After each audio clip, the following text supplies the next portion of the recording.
قرآن پاک میں یہ آیا کریمہ وَإِذْ أَخَذَ اللَّهُ مِيثَاقَ النَّبِيِّينَ، حبیب یاد کرو جب اللہ نے نبیوں سے وعدہ لیا۔ اس کی تفسیر میں حضور مولا کائنات شیر خدا کرم اللہ تعالی وجہ الکریم سے ایک روایت ہے کہ جس نبی کی بھی دنیا سے رخصتی کا وقت قریب آتا تو وہ اپنے خاص امتیوں کو طلب کرتے اور فرماتے کہ ہم نے جان عالم علیہ السلام کا انتظار کیا لیکن حضور تشریف نہ لائے، وعدہ کرو اگر میرے بعد حضور تشریف لے آئیں تو تم نے ان پر ایمان بھی لانا ہے اور ان کی خدمت بھی کرنی ہے۔ آسان لفظوں میں کہہ لیجئے کہ حضرت سیدنا آدم صفی اللہ سے لے کر حضرت سیدنا عیسیٰ روح اللہ علی نبینا الکریم وعلیہ السلام تک ہر نبی نے دنیا سے جاتے وقت اپنے امتیوں سے عہد لیا کہ اگر حضور تشریف لے آئیں تو تم نے ان کا کلمہ بھی پڑھنا ہے اور ان کی خدمت و معاونت بھی کرنی ہے۔ کان جدھر لگائیے تیری ہی داستان ہے، معلوم ہوا کہ جب سے یہ دنیا بنی ہے ایک دور بھی ایسا نہیں گزرا جس میں حضور کا ذکر پاک نہ ہوا ہو۔ یہ ذکر پاک قرآن شریف گواہی دیتا ہے کہ اس نبی یہ امی کا تذکرہ یہ تورات میں بھی پاتے ہیں اور زبور کے اندر بھی پاتے ہیں اور انجیل میں بھی حضور علیہ السلام کا ذکر جلیل و رفیع موجود ہے۔ جو موجودہ دور میں تورات چھپتی ہے اسے عہد نامہ قدیم کہتے ہیں۔ عہد نامہ قدیم کی ایک آیت سنیے گا، خداوند طور پر ظاہر ہوا، سعیر سے چمکا اور فاران کی چوٹیوں سے جلوہ گر ہوا۔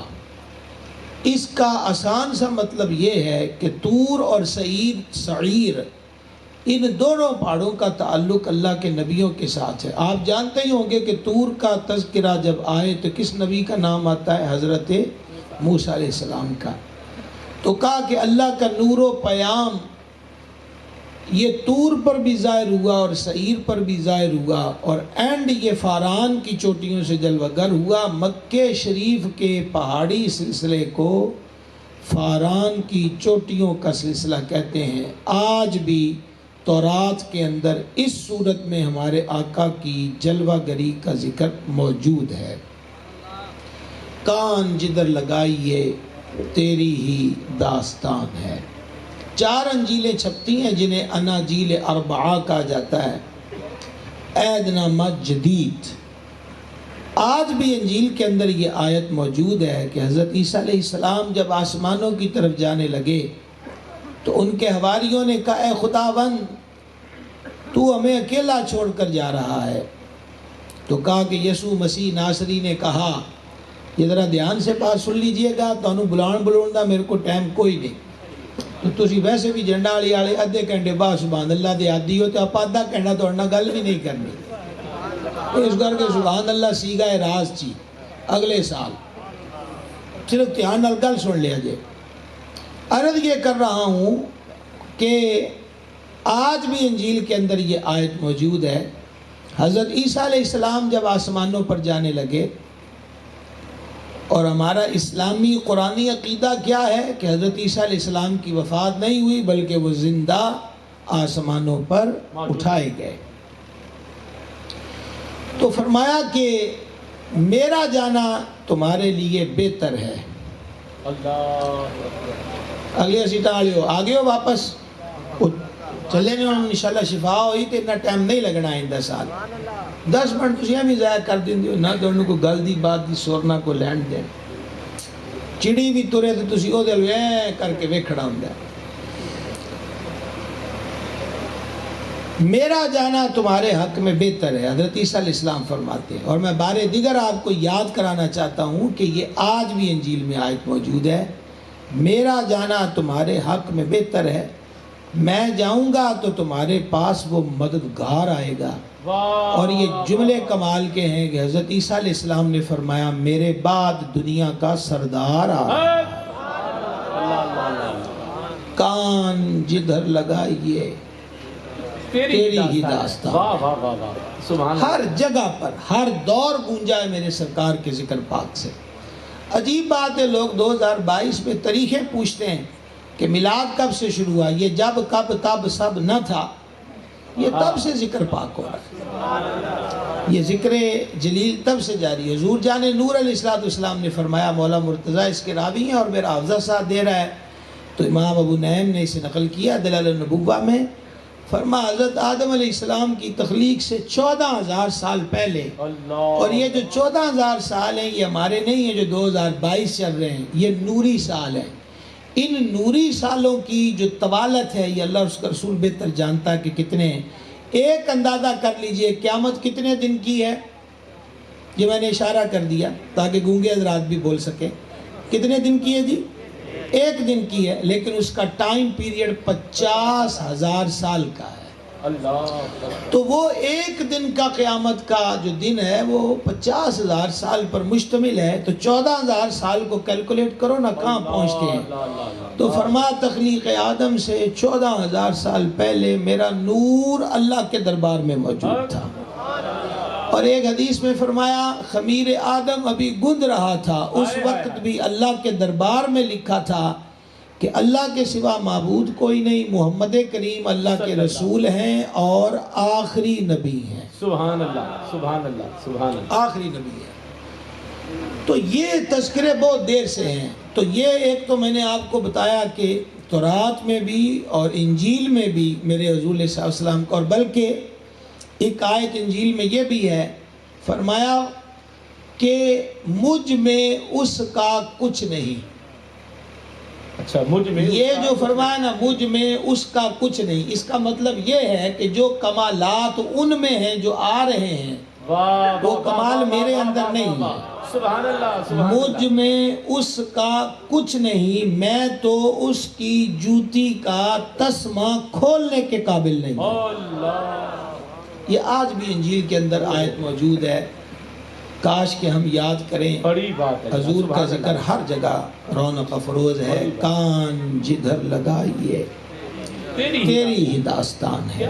سبحان اللہ۔ اچھا، پھر ہم یہ بدھائزم میں دیکھتے ہیں گوتم بدھ، اسے مہاتما کہا جاتا ہے۔ مہاتما پوتر پاکیزہ بڑی روح کو کہتے ہیں۔ ایک بندے نے ہمارے آقا اعلیٰ حضرت عظیم البرکت مجدد دین و ملت الشاہ امام احمد رضا قادری حنفی محدث بریلوی علیہ رحمت کو ایک سوال لکھ کر بھیجا گاندھی کے بارے میں، اور ساتھ اس نے لکھ دیا مہاتما گاندھی۔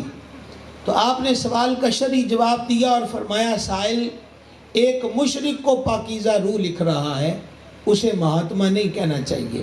بڑی بات۔ ابھی یہ ہمارے نزاکت صاحب پڑھ رہے تھے منقبت، حضرت خواجہ بابو عبد الرحمن کا جو نام مبارک ہے وہ عبد الرحمن ہے۔ اللہ تعالیٰ کے جتنے نام ہیں ان ناموں میں سے رحمان ایسا نام ہے کہ یہ کسی اور پر نہیں بولا جا سکتا۔ آپ ستار کسی کو کہہ سکتے ہیں، ٹھیک ہے، رشید کہہ سکتے ہیں، لیکن رحمان اللہ کی وہ خاص صفت ہے اور وہ خاص اسم ہے۔ اس لیے اکثر لوگ عبد الرحمن نام بڑا پیارا ہے اور عبد الرحمن نام بڑی برکت والا ہے، لیکن ہمارے ہاں بڑا مسئلہ ہے کہ عبد الرحمن کو لوگ صرف رحمان کہتے ہیں۔ ایسا کہنا درست نہیں ہے، بلکہ عبد الرحمن ہی کہنا چاہیے۔ یہ مسئلہ ذہن نشین رکھیے گا، اور اس ٹائم تو مسلم شرم کی یاد آنے، تو ہم بھی ذکر پاک کی برکت حاصل کر رہے ہیں۔ جو یاد رہ جائے تھے اس پہ عمل کر لیا جائے، ٹھیک ہے، جس میرے چیتا آ جائے تھے انشاءاللہ۔ اچھا، پھر اس کے بعد میں بتا یہ رہا تھا کہ گوتم بدھ یہ بدھائزم کا بانی، یہ بڑی عجیب باتیں ہوتی ہیں۔ اسلام ایک فطرت کا مذہب ہے۔ بڑی بات، سبحان اللہ۔ یہ جو خاور بھائی کہہ رہے تھے نا، یہ بات درست ہے۔ تعلیم بھی عام ہو جائے تو تب بھی بڑی برکت کی بات ہے۔ اسلام نیچر کا مذہب ہے، بڑی بات، فطرت کا، سبحان اللہ۔ تو اس کے اندر کوئی ڈرامہ اور ایکٹنگ نہیں ہے، تصنع اور بناوٹ نہیں ہے، اسلام اوریجنل دین ہے۔ سبحان اللہ۔ میں حیران ہوتا ہوں کہ ایک طرف بدھ مت جو ہے، اللہم افتح لی ابواب رحمتک، حدیث شریف میں فرمایا کہ مرغ جب اذان دے تو اللہ سے رحمت کا سوال کرو، یہ فرشتوں کو دیکھ کر بولتا ہے۔ سبحان اللہ، سبحان اللہ، سبحان اللہ۔ اچھا، اللہم انی اسألک من فضلک و رحمتک۔ گزارش یہ کر رہا ہوں کہ بدھائزم کے اندر ہم یہ دیکھتے ہیں، وہ کہتے ہیں وہ ننگے پیر رہتے ہیں، اب تو زیادہ نہیں رہتے، اب تو بدھائزم والے بھی جدید ہو گئے، وہ بھی شوز پہنتے ہیں۔ تو اس کے اندر وہ بتانا یہ چاہتے تھے جی کہ چیونٹیوں کے اوپر ان کے پاؤں نہ آئیں، چیونٹیاں نہ مر جائیں، اتنی نرمی۔ اگر یہ تعلیم ہے تو اچھی ہے، لیکن ہم نے برما کے ساتھ ان بدھا مذہب والوں کو برما میں جو مسلمانوں سے کرتے دیکھا ہے، اس نے سارے چہرے کے جو نقاب تھے وہ الٹ کے رکھ دیے۔ خیر، جب یہ گوتم بدھ مرنے لگا تو اس کا ایک بڑا ہی ہوبدار اور خدمت گزار اس کا چیلا تھا، اس کا نام تھا نندا۔ نندا نے روتے ہوئے کہا کہ تو جا رہا ہے تو اب میں کس کے دامن میں پناہ لوں گا؟ تو گوتم نے کہا کہ میں آخری مہاتما نہیں ہوں، بلکہ میرے بعد اس دور میں ایک بہت بڑی ہستی نے رونق افروز ہونا ہے۔ سبحان اللہ۔